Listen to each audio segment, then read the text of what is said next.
to me. Where did you go? You're telling me. Lately there seems to be some insecurity. Boy, I can't seem to get you out of my head.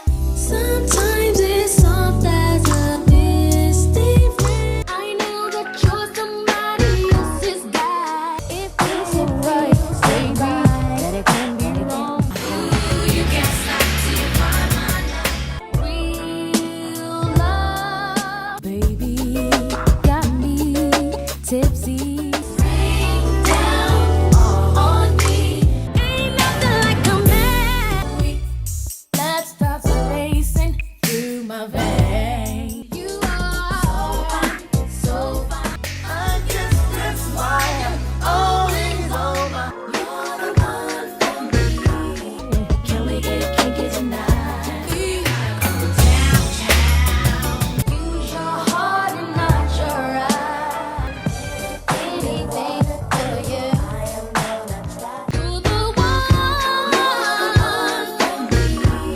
So just rain down on me. Ain't no man like the one I got. Let it fall down for me. Can explain why your love it makes me weak. SWV should have been as big as Destiny's Child. They had the talent, they had the hits, and in the 90s, they were dominating R&B. But then, they vanished. One day, they were topping the charts with Weekend Right Here, Human Nature Remix, selling millions of albums and performing on every major stage. And then, just like that, they were gone. No slow decline, no farewell tour, just disappeared from the mainstream. And the craziest part? Nobody talks about why. Because when you really look into what happened to SWV, you realize they didn't just fall off. The industry set them up to fail. Why did their label suddenly stop supporting them? Why were they getting less and less airplay, even when they were still making hits? And why did they break up when they were still at their peak? This wasn't just a group falling apart. This was industry politics at its finest. And when you see the real reason SWV disappeared, you'll never look at the music business the same way again. Here's the thing about SWV. They weren't just another R&B girl group. They were the R&B girl group. They outsold Destiny's Child before Destiny's Child even blew up. Their debut album, It's About Time, went 3 times platinum, something most groups never achieved.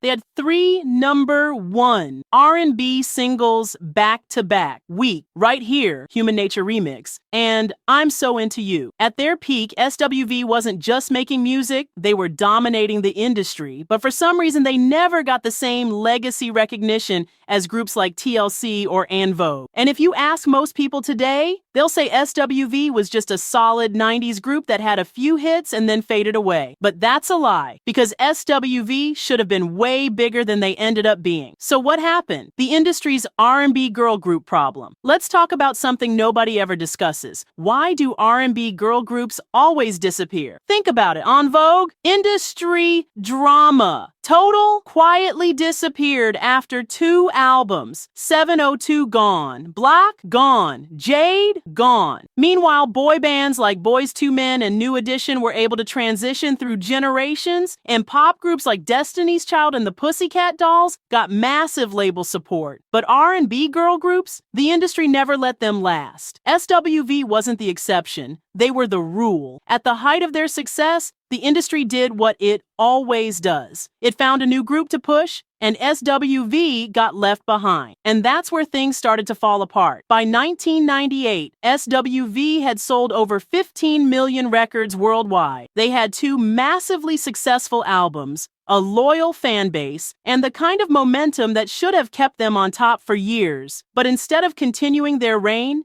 they suddenly broke up. And if you ask the industry, they'll give you the same generic answer. Coco wanted to go solo. The group had creative differences. They just grew apart. But let's be real, that's not the full story. Because when you look deeper, you see that SWV's breakup wasn't just about personal issues. It was about the industry turning its back on them. The label stopped pushing them. By the late 90s, SWV's label, RCA Records, started treating them differently. Their third album, Release Some Tension, 1997, didn't get the same push as their earlier work. They weren't getting the same radio play, even though their singles were still charting. And instead of investing in their long-term success, the label started shifting its focus to younger, newer acts. Why? Because by the late 90s, the industry had decided to move on from R&B girl groups. Labels were phasing them out in favor of solo female artists who were easier to market. Instead of promoting SWV, the industry was now focusing on people like Brandy,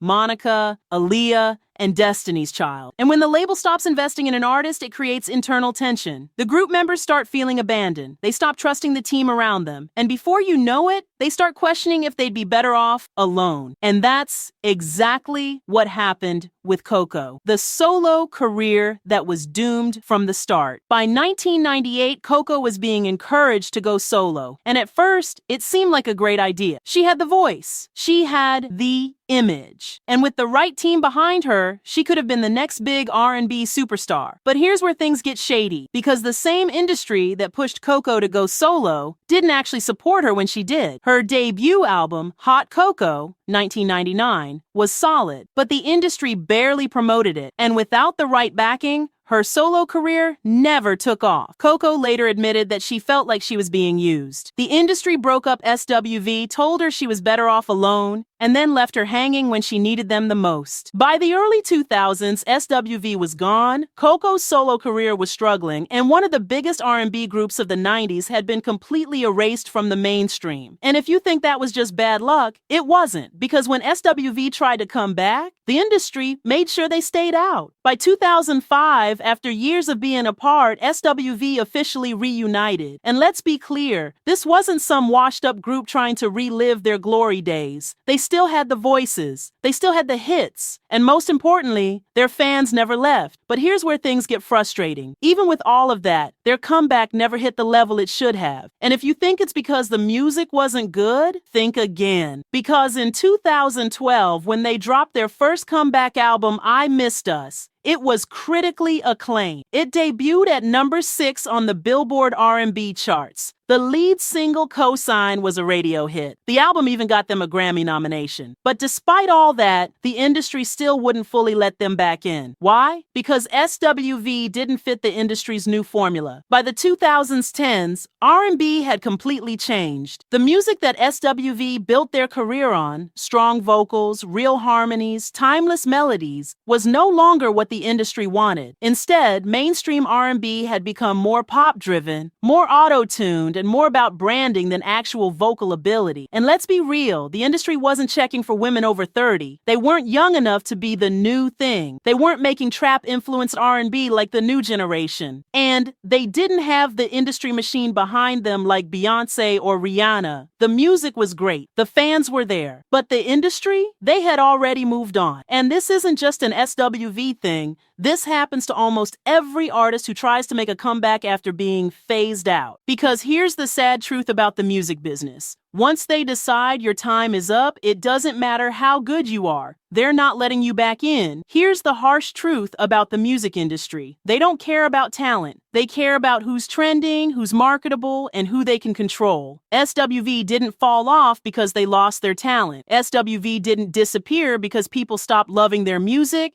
The industry just stopped caring about them. And that's because the industry has one rule. If you're not new, young, or following the latest trend, they'll leave you behind. Just look at what was happening in R&B when SWV tried to make their comeback. In the 90s, it was all about vocal talent. By the 2010s, it was all about viral moments, auto-tune, and trap beats. And if you weren't fitting into that sound, you weren't getting airplay, label support, or major industry backing. It's not a coincidence that every R&B girl group from the 90s, En Vogue, Total, 702, Black, all disappeared around the same time. The industry didn't evolve with them, they just replaced them. Instead of pushing veteran R&B acts, they focused on Beyonce, Rihanna, and Ciara, who had the full industry machine behind them. Newer artists like Tinashe and Seven Streeter, who fit the evolving pop trap R&B sound. Male R&B artists Because by the 2010s, solo men were getting more industry love than female groups. SWV was too talented to be ignored, but too old school to get the industry's support. So even though their comeback should have been huge, the industry just quietly pushed them to the side. And this wasn't just an SWV problem. This happens to almost every veteran R&B artist. Most artists in SWV's position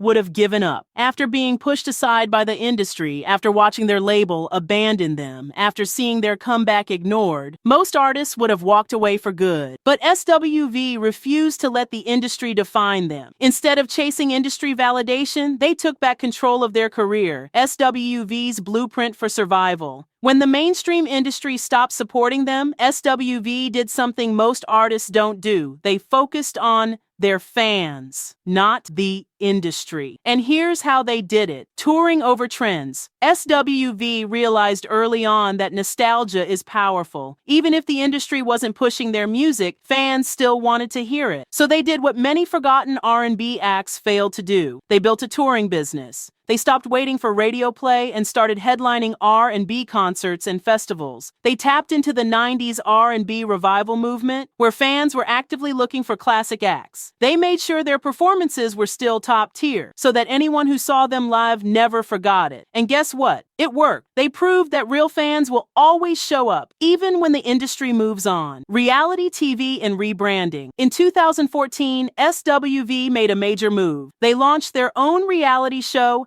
SWV Reunited. And this was a game changer, because if the industry wasn't going to give them exposure, they'd create their own. The show gave fans a behind-the-scenes look at their reunion, their struggles, and their journey as a group. And more importantly, it reintroduced them to a new audience. Younger fans who didn't grow up with them suddenly knew their name. Old fans who forgot about them were reminded why they loved SWV in the first place. And it helped position them as R&B legends, not just a forgotten group. It was a brilliant move, and it kept them relevant without needing industry approval. The ultimate R&B co-sign, the Queens of R&B Tour. By 2024, SWV had fully solidified their place in R&B history. And when the Queens of R&B Tour was announced, featuring SWV, Xscape, Mia, Total, and 702, it was clear. SWV was still one of the biggest names in R&B. This wasn't just a comeback. This was proof that they never really left. They were still selling out shows. They were still performing at the highest level. They had successfully outlasted the industry's attempts to erase them. And now, they're more respected than ever. SWV beat the industry at its own game. The music industry tried to replace them. The industry tried to erase them. The industry wanted them to stay in the past, but SWV refused. They proved that real talent will always find a way to survive. And if the industry won't support you, you can still build your own success. SWV's story isn't just about them. It's about how the music industry operates. And the dirty secret they don't want you to know. Because here's the truth. Talent alone is not enough to survive in the music industry. It doesn't matter if you're one of the best-selling girl groups of your era. It doesn't matter if your music is timeless. It doesn't even matter if fans still love you. If the industry decides your time is up, they'll move on without you. And that's exactly what happened to SWV. They didn't break up because people stopped loving them. They didn't disappear because their music stopped being good. They didn't fail because they weren't working hard enough. They were quietly pushed out, just like so many other R&B groups. The music industry's use and replace strategy. The industry doesn't invest in longevity. They invest in who they can profit from in the moment. In the 90s, it was SWV, TLC, and En Vogue. By the 2000s, they were replaced by Destiny's Child and Ashanti. By the 2010s, they were replaced by artists like Beyoncé and Rihanna. And the moment an artist doesn't fit the new industry trends, they're discarded. No legacy support, no real effort to keep them relevant, just gone. And if they try to come back, the industry won't help them. They won't push their albums. They won't put them on mainstream radio. They won't give them the marketing budgets they used to have. Because the industry doesn't believe in comebacks. They believe in making money off of the next big thing. Why the industry couldn't fully erase SWV. But here's the thing about SWV. They survived anyway. Even though they were ignored by the industry, they proved something the labels didn't expect. Real fans don't leave. The same people who bought It's About Time in 1999 1992 still love them today. The same people who played Weak 1,000 times still go to their concerts. The same people who saw them disappear from the mainstream never stopped checking for them. The industry thought they could erase SWV. Instead, SWV proved you don't need the industry to win. SWV's story proves one thing. The music industry doesn't care about talent. They don't care about legacy. They don't care about loyalty. They only care about who they can profit from next. SWV was one of the biggest R&B groups of the 90s. But when the industry was done with them, they were pushed aside like they never existed. But instead of begging for validation, instead of changing their sound to fit industry trends,